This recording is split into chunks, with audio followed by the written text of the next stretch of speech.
Prepárate a descubrir lo que Leslie tiene para ti hoy en Ven América, la plataforma para el reencuentro de la diáspora venezolana en el mundo.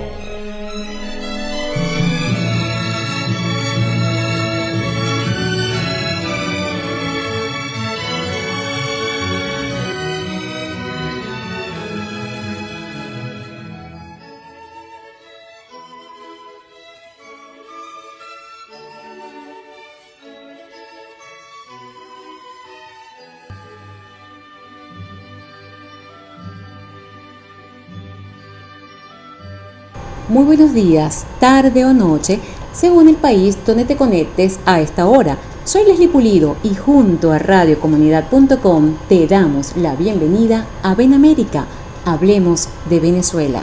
Te recordamos que es la plataforma para el reencuentro de la diáspora venezolana en el mundo, una iniciativa de los venezolanos en el exterior. Síguenos en Facebook como Ven América Comunica, en Twitter como @venamerica.com y en Instagram nos encuentras como Ven América_Comunica.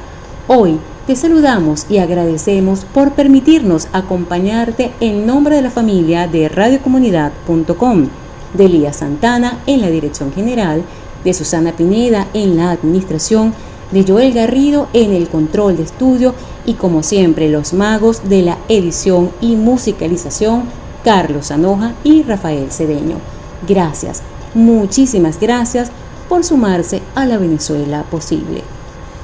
Hoy en nuestro programa lo vamos a dedicar a la educación y en particular a los retos que nos impone el COVID-19 como sociedad ante el conocimiento y ante el aprendizaje. Muchos de quienes nos escuchan pues estamos viviendo estos retos incluso con nuestros hijos, cómo ayudarlos a insertarse en esto de las clases online. En el programa pasado compartimos con ustedes información sobre la alianza que cerró Ven América con el Florida Global University y el Politics Center Academy para apoyar en la formación de los latinoamericanos y en particular a nuestros connacionales venezolanos para facilitar su formación y mejorar sus oportunidades de inserción laboral en los países de acogida.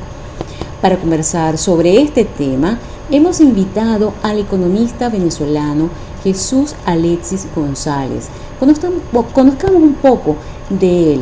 Es profesor universitario, tiene experiencia académico-administrativa, ha sido director de la escuela, decano, hasta vicerrector académico y de tecnologías, exdirector del área de presupuesto, administración y finanzas de las universidades en la Oficina de Planificación Universitaria, conocida como OPSU, adscrita al Consejo Nacional de Universidades, CNU.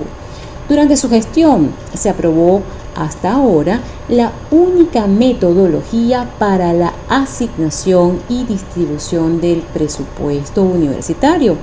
De igual modo, ha desarrollado una amplia experiencia en materia de asesoría, en banca, negocios, finanzas y seguros, y también en el desarrollo e instrumentación de soluciones en el área de las TICs, tecnologías de la información y comunicación, y muy especialmente en las TACs, tecnologías del aprendizaje y el conocimiento. También ha desarrollado una plataforma educativa virtual llamada Peduvi.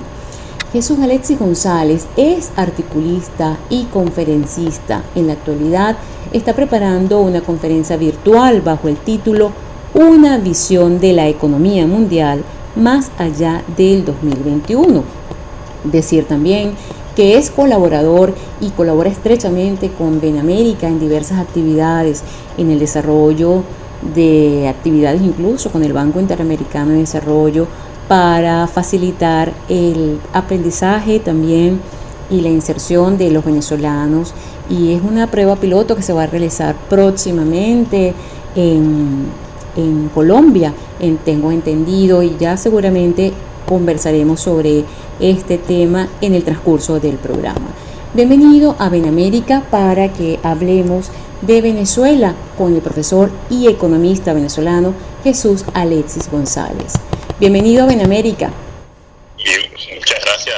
Un placer y una satisfacción y un orgullo estar contigo en este programa, Ale. Hoy conversaremos sobre la educación y sobre los retos que nos está presentando el aislamiento por el COVID-19. Queremos resaltar que recientemente nos llegó, gracias por habernos facilitado esta información, un artículo donde usted afirmaba algo que me gustaría pues compartir con la audiencia. Y tiene que ver que el aislamiento ha dejado al descubierto una crisis sistémica de la educación, en particular al descubierto la falta de ideas para resolver sus problemas.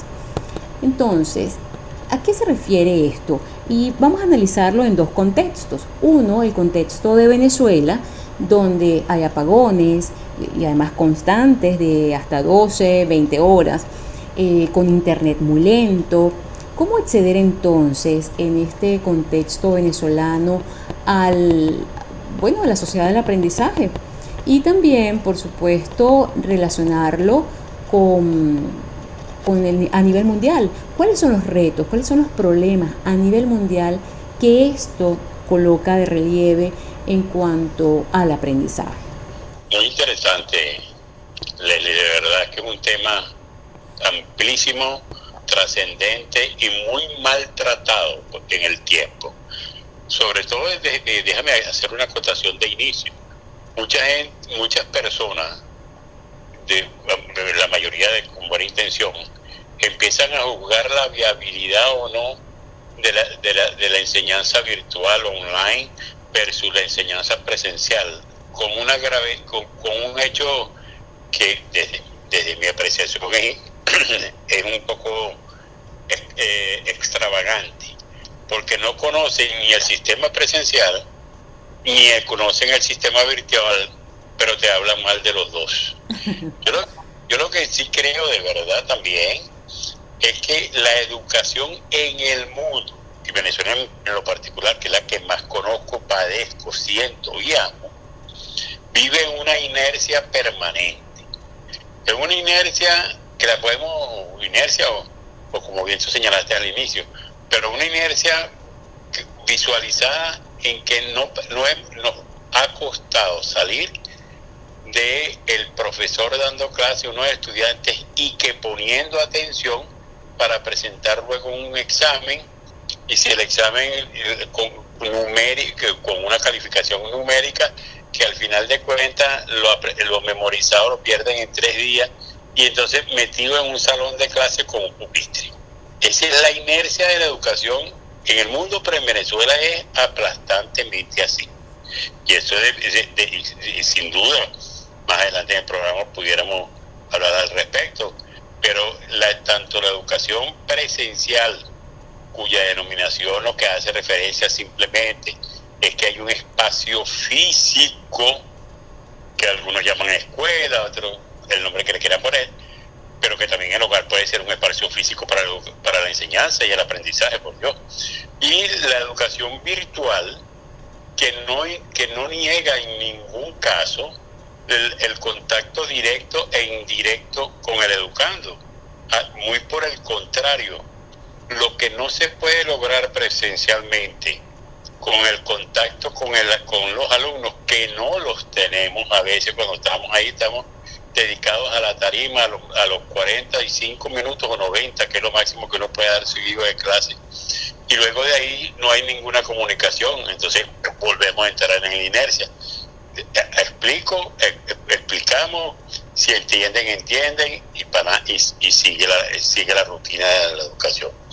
Eso de verdad sí hay muchísimas alternativas, y como bien dices desde el inicio del programa, repito, el virus lo que ha hecho es dejar al descubierto esas anomalías del sistema educativo mundial.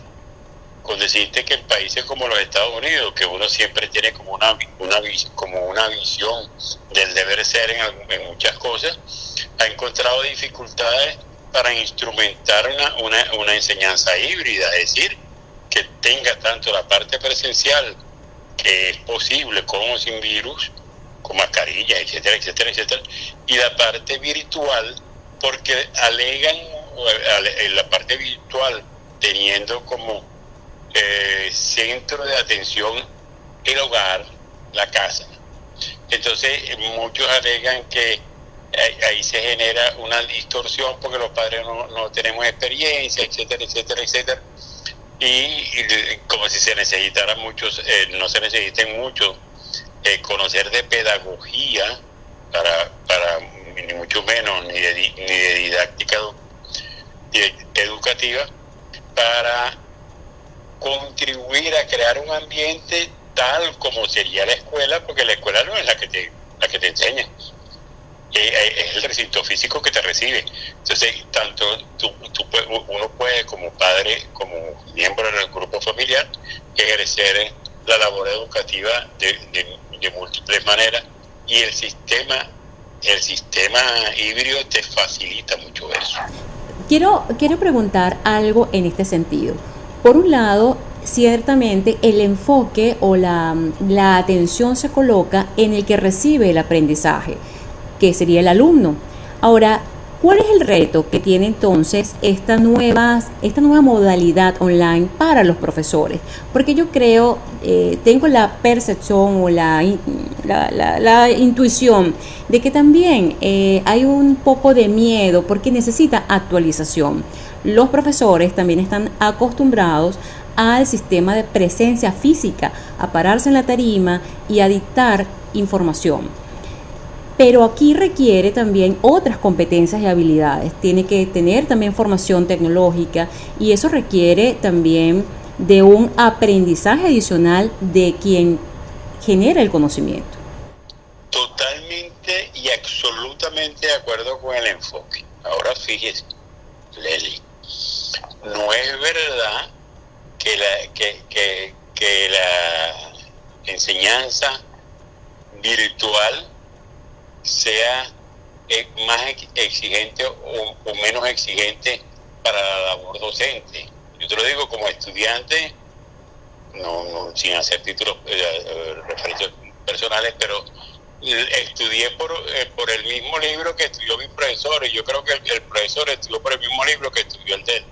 Es decir, que una cosa es que la educación te permita el desarrollar lo que se denominan las habilidades blandas, es decir, pensamiento crítico y constructivo, razonamiento ético y lógico, liderazgo, enfrentamiento de problemas. Eso es muy importante, pero el conocimiento mismo es imposible, imposible no, es una utopía, que algún docente, por muy bueno que sea, por muy dedicado que sea, pueda superar la millonada de información que corre en la red, en internet, para decirlo de alguna manera, versus lo que él ha podido leerse en el mundo. Entonces, el nuevo rol no es que los profesores tienen que cambiar, tienen que ponerse a un reaprendizaje, sino que tienen que simplemente incorporarse al mundo de la información y a la sociedad del conocimiento. ¿Cómo puedo yo, independientemente de los niveles y modalidades? Porque para los niveles de más baja edad, también en las redes consigues exquisiteces para pasar horas dando clases. Y en las otras áreas, ¿cuál sería una de las obligaciones más pertinentes, más obligantes, más necesarias, que los docentes sean unos permanentes investigadores del conocimiento que están impartiendo? So pena que los nativos digitales, que son la mayoría ahora, algunos que nos incorporamos como inmigrantes digitales, pero la gran mayoría de la población es casi una nativa digital, manejan las redes con una propiedad que más bien deja en entredicho la bondad y el conocimiento del profesor. Entonces volvemos a caer en la inercia de usted ahí sentado, usted ahí, usted me oye y ya está. Es decir, que Y no es por cierto, déjame insistirte en esto, Leslie, no es tampoco cierto que se necesita una gran formación adicional por parte del docente. Que ojo, a partir de este momento que en el programa cada vez que diga docente, estoy diciendo docente facilitador del conocimiento. Exactamente. No es un docente que docente dador de conocimiento, no, es facilitador del conocimiento. Y luego sí vendría la otra cuestión, pero bueno, ¿y qué haría en un sistema digital que distinto a lo que está haciendo ahorita? Y eso me obliga a estudiar. Te repito, no señor, fíjese que no. Hay desarrollada, incluyendo la que tú mencionaste, gracias por ello, la plataforma educativa virtual PEDUBI, que simplemente con grabaciones de audio, video, etcétera, que ya esa plataforma misma, no estoy hablando de este específicamente, sino cualquiera, puede desarrollar tus cursos en un momentico, y eso es un curso, mire, no mayor de una hora. Un docente facilitador puede actualizarse y debe actualizarse con la tecnología, porque si no, el obstáculo para el desarrollo de los pueblos no es la educación, sino el docente. Entonces vamos a poner las cosas como son, porque por nosotros pasa la educación. Esos centímetros que nos separan como tarima para que nos vean un poquitico más arriba, es para dar a entender que yo estoy aquí para estar con ustedes a explicarles, ¿no?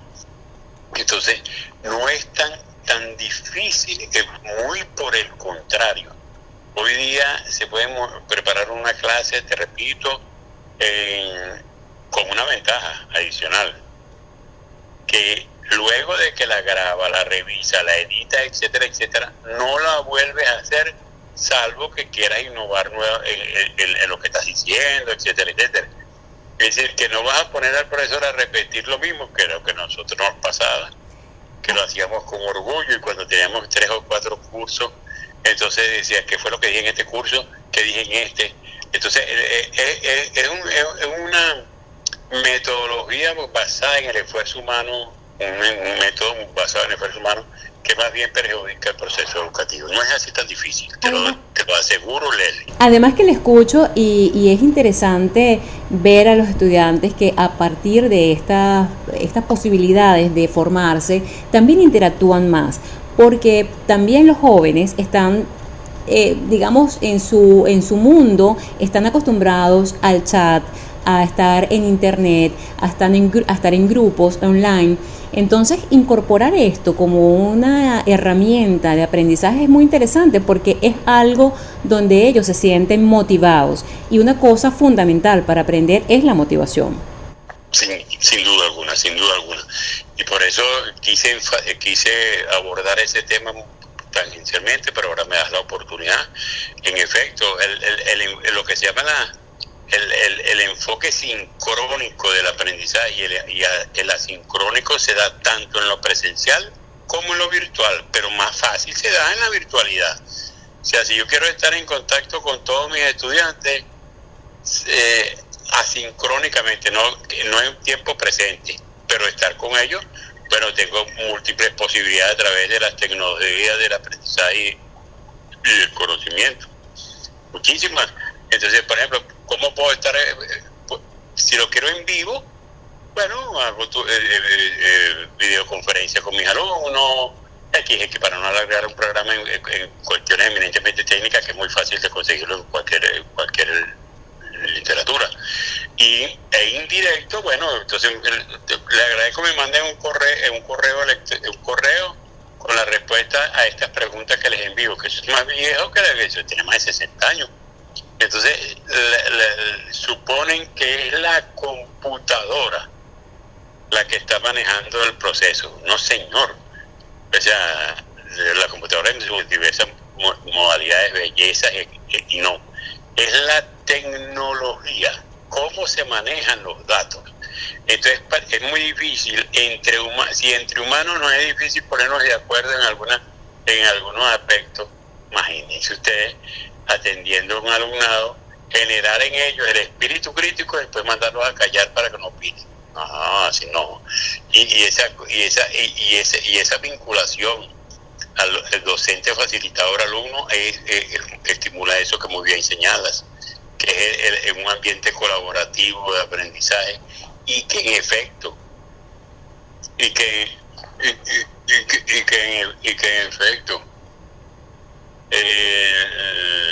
no hay duda que ese romper ese vacío, esa inercia. Bueno, si fue difícil en la revolución industrial pasar de un estado a otro después de que después que se diseñó y apareció la máquina de vapor y la gente la rechazaba y decían que era brujería. Entonces, o sea, la resistencia al cambio es una cuestión natural. Así es. Lo que hay es que sentarse un poco a comprender el escenario y se verá que es así. Y a nivel mundial, esto es contexto Venezuela. Todo lo que implica los retos para Venezuela, esta nueva modalidad de aprendizaje y de digamos, facilitar el conocimiento en nuestros estudiantes y en general, también a nivel universitario, incluso hay masterclass y una cantidad de cosas para formación de profesionales. Ahora, a nivel mundial, ¿cuáles son los problemas a nivel de aprendizaje que se han colocado de manifiesto ante este aislamiento por el COVID-19? Sí, es interesante y no es excluyente y no distingue entre países altamente industrializados, países menos industrializados, países en vías de desarrollo y países emergentes. El problema es el mismo. La educación tiene más de 60 años que el proceso educativo, quise decir, que no origina ninguna modificaciones a la rutina inercial de la tarima y el escritorio y el pupitre. Entonces, ha habido una resistencia al cambio que creo que en alguna vez escribí que se tiene 50 años bajo la excusa de que la educación no puede cambiar de un día para otro y tenemos 50 años diciendo lo mismo. O sea, y los profesores, como usted dice, como tú dijiste, pero que ahora lo retomo como una mea culpa casi, los profesores tienen unos apuntes, muchos docentes, estoy hablando ya más en el sector medio universitario, entonces tienen unos apuntes que las hojas casi se caen del tiempo usado y ese es su apalancamiento didáctico, cuando adicionalmente a un gran porcentaje también de docentes no facilitadores que te señalan desde el principio del curso, su equivalente, vamos a guiarnos por este libro, entonces ahora la inercia es peor. Docente, alumno, pupitre y un libro. Entonces al final pasas todo un semestre o 2 semestres con el mismo libro y en el mismo pupitre, con el mismo profesor. Vamos a ir a nuestra primera pausa. Vamos a escuchar a Ilan Chester con Cerro el Ávila. Continúa con nosotros aquí en radiocomunidad.com en nuestro espacio Ven América. Estamos conversando sobre los retos y desafíos de la educación, tanto en Venezuela como en el mundo, producto del aislamiento por el COVID-19.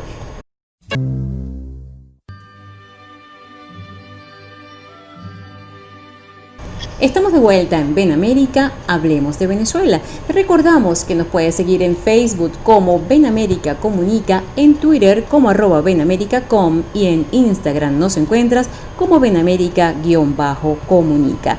Y para que te mantengas siempre en nuestra sintonía, síguenos en www.Radio Comunidad Venezuela y descarga nuestra aplicación desde Google Play Store para teléfonos Android y desde Apple Store para iPhone.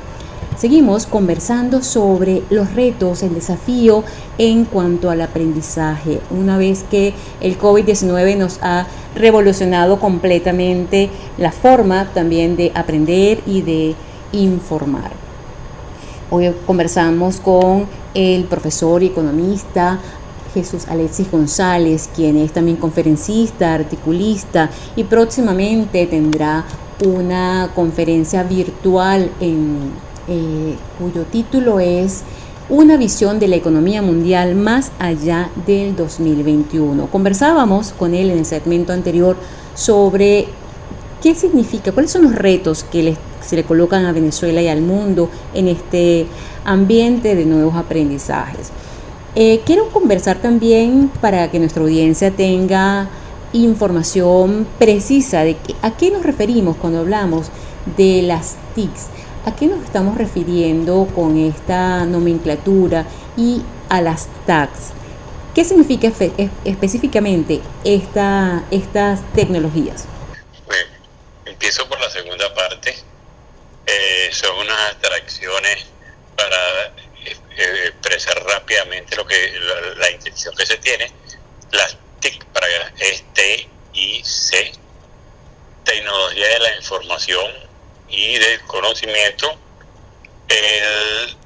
se hace referencia a todo tipo de incorporación de tecnología a un proceso determinado. Son las TIC. O sea, tú dices, ya hoy día en el mundo se habla del internet de a diario, el internet de la casa, el internet del trabajo, etcétera. O sea, que el internet forma parte de la vida.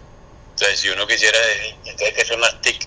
Una forma de mi vida donde los datos circulan por las redes, tanto para mi propio uso personal como para otros fines, pero ese manejo de millonaria data se realiza a través de las tecnologías, lo cual sería prácticamente, con la evolución de la cantidad de información, hacerla como conocimiento sería imposible, pero por lo menos mantenerla como información y de ella extraer lo necesario para convertirla en conocimiento y transmitirla al educando sería ideal.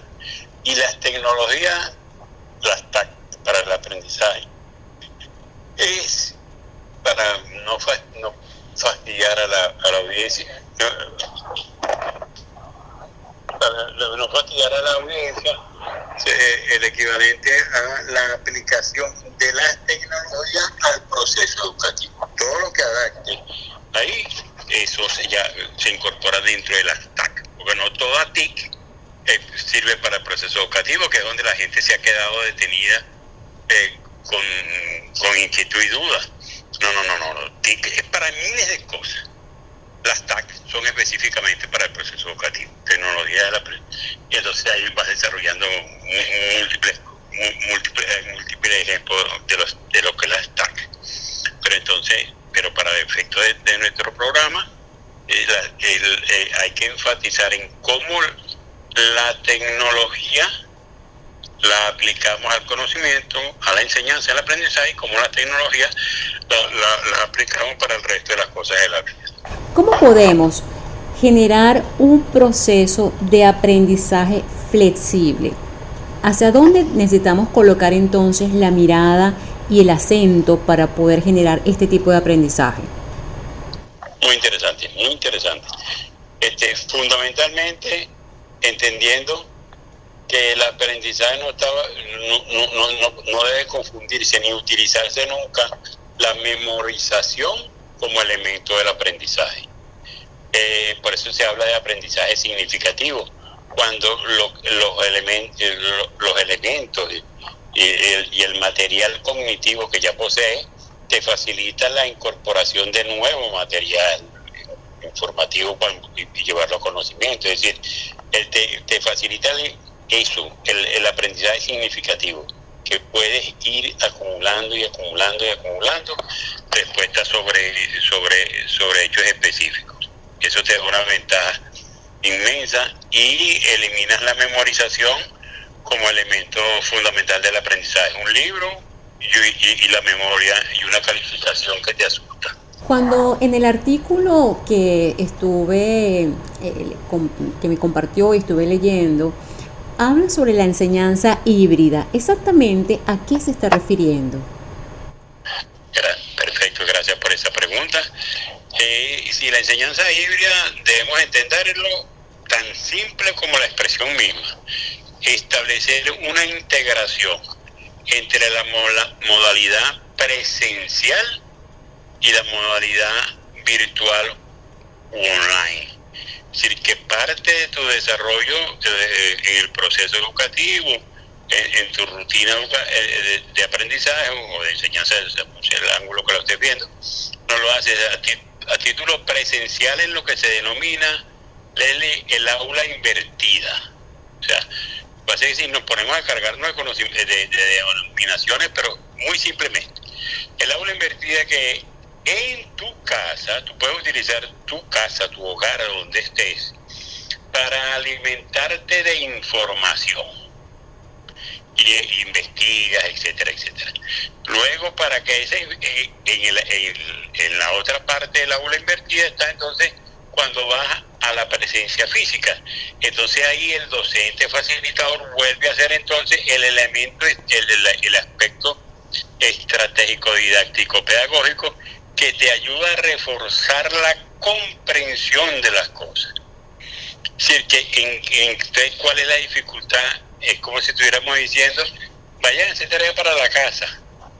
Hagan esto.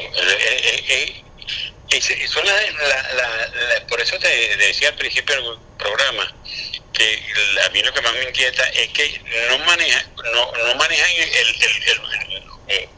el proceso integralmente y lo cuestionan. Fíjate que, por ejemplo, en el caso de Venezuela, que es donde me gustaría dedicarle un minutico, es falso. He recibido de amigos, ex rectores, por el último artículo, muchas parabienes, pero fundamentalmente hay una pregunta medular. Jesús, ¿cómo crees tú que se puede resolver esto en Venezuela? Que más son la gente que no tiene acceso a internet, Pues claro, en los países de tendencia totalitaria, el aprendizaje es un enemigo. El instruir es una acción terrorista.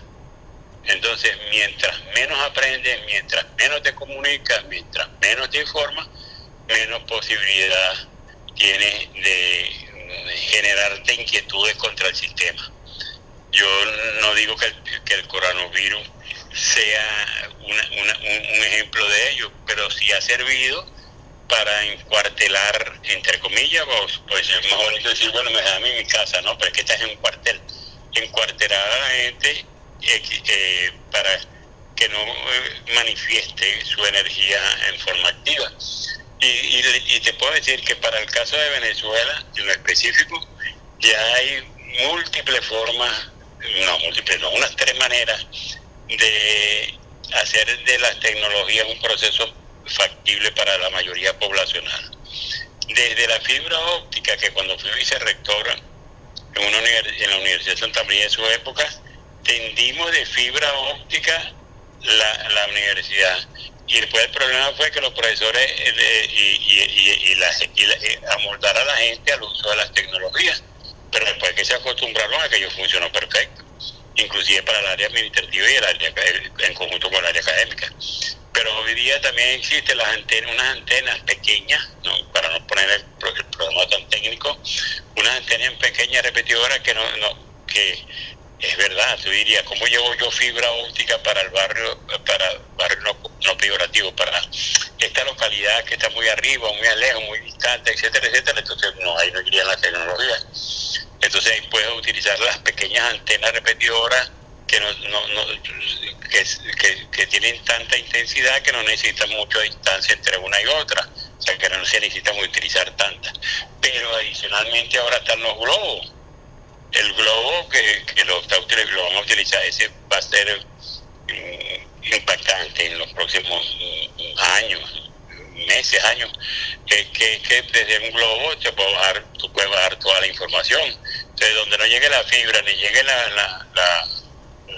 las antenitas, entonces llega por el globo. O sea que no hay ninguna excusa para que no haya tecnología a la mano de todo el mundo bajo la figura de internet y cualquier otra modalidad. No hay ninguna.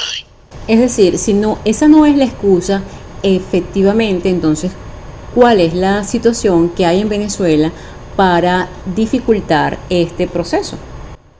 En Venezuela, en la Venezuela del presente, en la del pasado, que la viví muchísimo, la resistencia era la inercia docente. Y algunos y había una diferencia en el comportamiento entre si era el horario diurno o nocturno. En el estudiante nocturno que trabajaba, etcétera, en su mayoría era así. Entonces las tecnologías no era una cosa que les quitaba el sueño. Mientras que en el horario diurno de la mañana y de la tarde ya era una actitud distinta. O sea, era más fluida al comportamiento. Entonces, ¿qué siento que pudiera estar sucediendo en Venezuela? Reitero, soy reiterativo. Así como hace años les costó a los docentes incorporarse, hoy día siguen sin incorporarse. Y en Venezuela, en el Pacífico, el sistema imperante que restringe el derecho a aprender y a la libertad, te voy restringiendo en la medida de lo posible toda la manera de información. Veía que, por ejemplo, en Caricuao, por citar una zona específica, en Caricuao no dejan entrar ni salir a nadie. En el 23 de enero no dejan entrar ni salir a nadie. Bueno, entonces lo que hay es un exclaustramiento ideológico. Entonces, eso es lo que sucedería para no desviar la atención del programa hacia otra cosa que me apasiona, que es cómo miro el mundo desde el ángulo geopolítico, que es un tema que cuando tengas la oportunidad podemos conversar sobre eso, y es materia prácticamente de esa conferencia a la que hiciste referencia, que agradezco, conferencia virtual, que es distinto hablar de economía, que si lo que dijo Marx y Engels hoy día no se aplica, bueno, pero me vas a decir eso, es una necedad, eso que es así.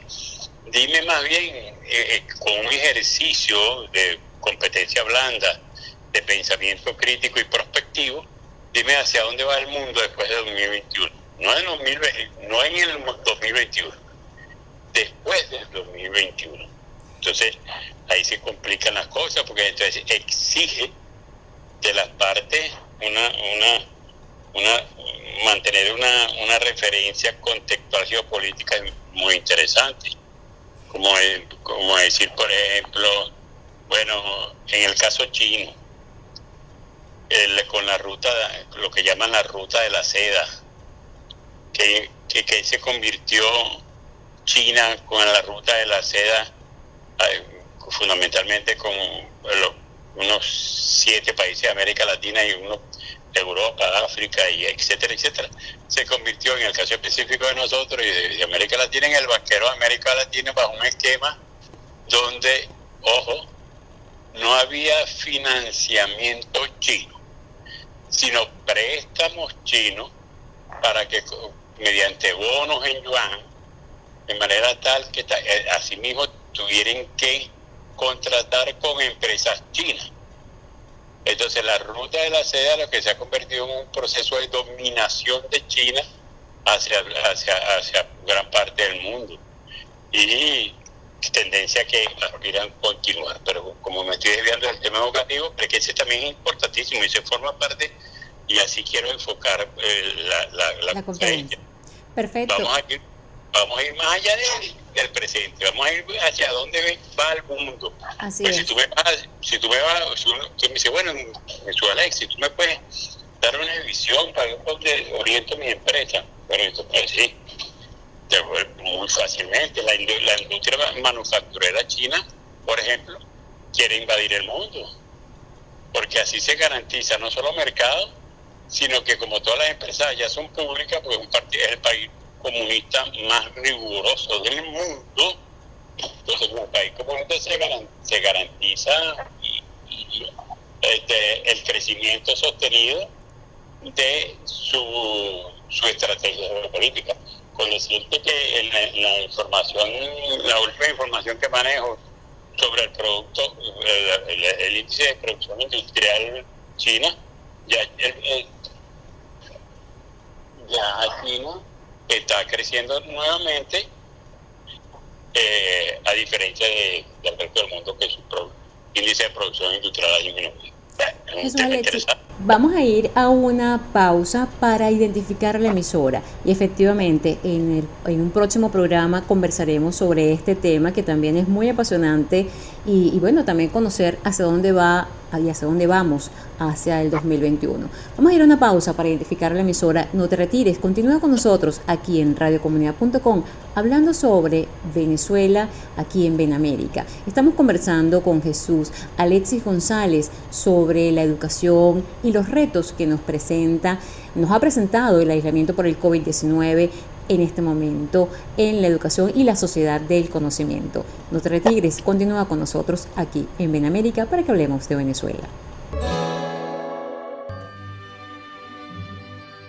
Estamos de vuelta en Benamérica hablando sobre la educación, la sociedad del conocimiento y los retos y desafíos que nos ha presentado el aislamiento por el COVID-19. Conversamos con el profesor y economista Jesús Alexis González. Vamos a compartir en este segmento que ya estamos finalizando el programa sobre cuáles son las actividades que está realizando con Benamérica. Nosotros en el programa anterior compartimos con la audiencia la alianza que está realizando Benamérica, que ha realizado para promover formación online virtual para los venezolanos y para los latinoamericanos que están en el mundo. Pero ahora, ¿cuál es la contribución que desde tu experticia estás realizando para Benamérica? Pues qué interesante que me des esa oportunidad de hablar de ese tema que me apasiona también. Mire, en un flash expresivo, elevar para profundizar y hay a las habilidades expresas de los migrantes en parte del mundo y mediante el sistema híbrido de educación que ya dijimos, real y virtual, y capacitarlo para la incorporación rápida al mercado.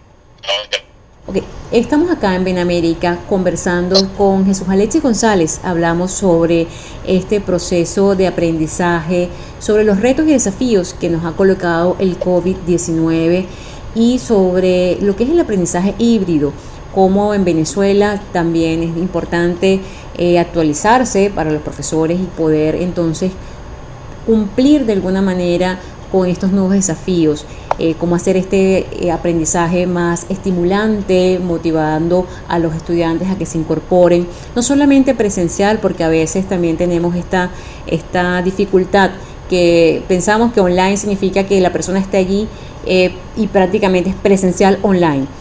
También implica que podamos ser flexibles en cuanto a colocar información y que el estudiante pueda acceder a ella en la oportunidad y el tiempo que le sea mucho más fácil, y eso es la ventaja que nos presenta también la tecnología de información. Jesús, hola, ¿cómo estás? Continuamos acá en Benamérica. Sí, perfectamente.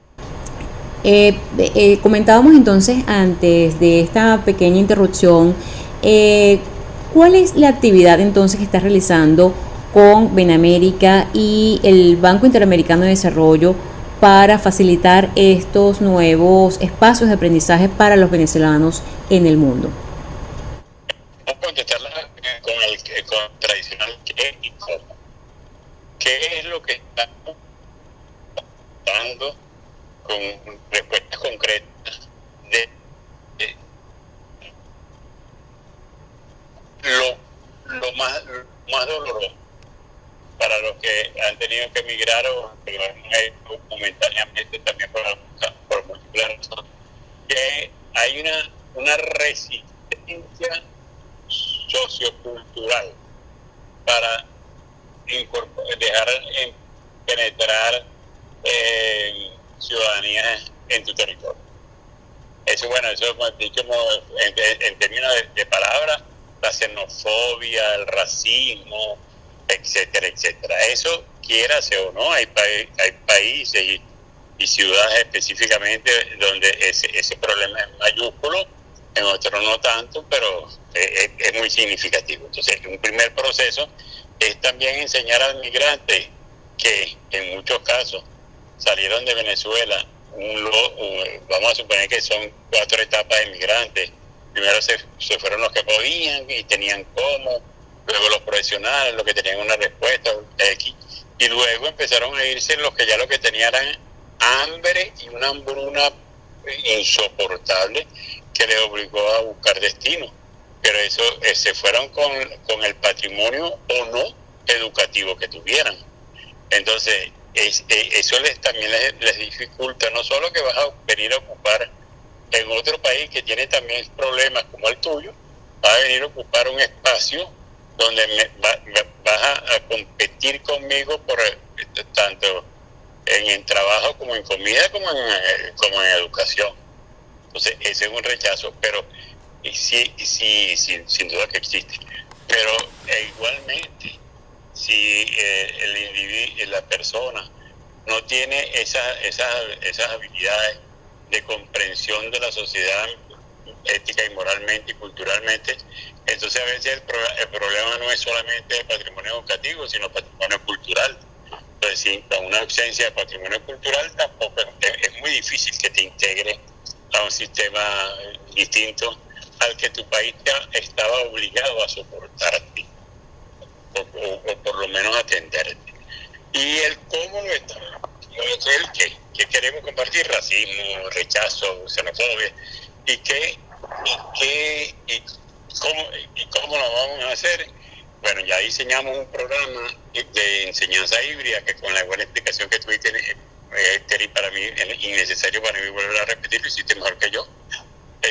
Con ese proceso híbrido, entonces darle una gran oportunidad de que con tecnología de baja intensidad, que también puede ser a través de multimedia, no tiene que estar pegado todo el día en internet, o sea, y con centros de tecnología adicionales, pero igualmente también se incorpora en el proyecto lo que hemos denominado un CRM para los migrantes, es decir, que es un sistema de recolección de información y manejo sistemático y direccional de la información, de manera tal que todos podamos saber dónde estamos y quiénes somos, ¿no? Que es el otro problema. Uno dice los migrantes como si eso fuera una unidad coherente. No, eso es una simbología. Pero que si uno está, por ejemplo, en los Estados Unidos, porque la ausencia de afecto, de compañerismo, etcétera, se nota igual. O sea, que cuando uno habla de migrante pareciera que estuviera hablando nada más que de menos posibilidades socioeconómicas. No, claro que son los que los más experimentan, entonces hacia ellos, y como son los más y los más débiles, entonces hacia ellos enfocamos este proceso que aparte del CR también, CRM de migrantes, para incorpora más un sistema de información de empleo, muy obviamente apuntalado por la tecnología, o sea que todos los días pueden recibir en su teléfono, o que el teléfono tiene todo el mundo, pueden dejar de comer pero el teléfono no. Entonces tiene cuántos empleos se están generando, dónde están solicitando empleo. Es decir, que porque a veces yo siento, Leslie, que mucho se habla y se teoriza, pero en la práctica tú lo ves que todo es igual. Entonces nos cuesta a muchos investigadores, nos cuesta pasar del diagnóstico donde nos convertimos en unas estrellas diagnosticando, pero después, ¿y cuál es la solución que proponen? Bueno, ahí empiezan a enredarse las cosas. Así es. Aquí hemos de verdad hecho un trabajo bien intenso en materia de diagnóstico, tanto en Medellín como en Lima, por cierto, y es impresionante la cifra, que no vamos a llenar de cifras al auditorio porque van a cerrar el programa entonces, pero de verdad que es impresionante los elementos distorsionadores del comportamiento de los migrantes venezolanos y el sufrimiento que experimentan. Entonces nosotros con eso le garantizamos, y tiene elementos adicionales pasando del diagnóstico al cómo, ¿no? Es decir, la propia Benamérica, y en este proyecto con el BID, estamos estableciendo una estrategia adicionalmente interesante, que es que los cursos vayan también, hay universidades que ya te reconocen los distintos tipos de habilidades. Entonces, para no volver a hablar de habilidades blandas o no, entonces estos cursos también van a ir con el respaldo de una universidad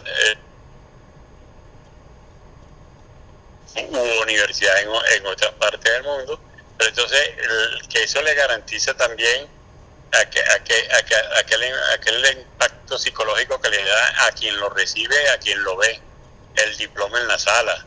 Uh-huh. Sí, la gente ni se imagina cuánto impacto emocional le da y motivación al logro le genera a una persona tener un diploma en su casa. Pero adicionalmente, ilegalmente y en términos legales, también es necesario tú demostrar que tienes estás preparado para desarrollar alguna actividad para conseguir un permiso como migrante, para un permiso de trabajo, etcétera, un largo etcétera. Estamos ya llegando al final del programa y quiero, antes de finalizar, estamos llevándolo como un mensaje a nuestros oyentes y a los venezolanos. ¿Cuál es el valor que tú compartes con nuestra audiencia venezolana en el mundo para ser mejor ciudadano? Sí, el valor fundamental tiene y debe ser un crecimiento espiritual, primero que todo. Si uno no crece espiritualmente, no crece como persona. Luego, apuntalarse en la esperanza. Siempre es posible, pero la fe, que también debe acompañar los dos anteriores, la fe tiene que ser con obras. ¿Qué hago?